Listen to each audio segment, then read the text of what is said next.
Ayun mga boss, magandang araw. So, pakita lang po natin sa inyo mga boss itong unit na ating iti-test. No? Ito boss yung mga pa-order natin, pero boss hindi pa natin yung may papadala dahil meron pa po yung mga kulang na parts. Pero yung part po na i-modify ay na-receive na po natin lahat. So, nagawa na po natin. Ano?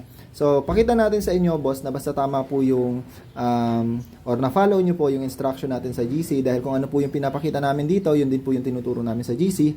At pinaka-importante boss, dapat po ay tama yung inyong pressure washer na gamit. Ano? So, eto boss, assemble ko lang and then pakita ko po sa inyo yung output.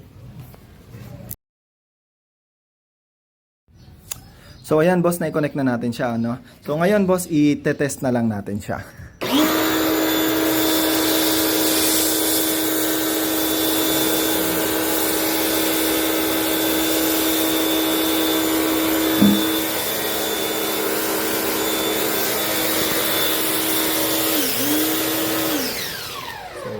Ayan po yan mga boss, yan po yung output natin, no?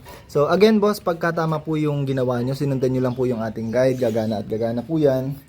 So kung interesado po kayo mga boss, PM lang po kayo sa aming page, meron tayong GC, no? Nandun na po lahat ng instruction, nandun po lahat ng materials, kailangan nyo gamitin, at kung paano nyo siya i-assemble, ano? So PM lang mga boss, maraming salamat!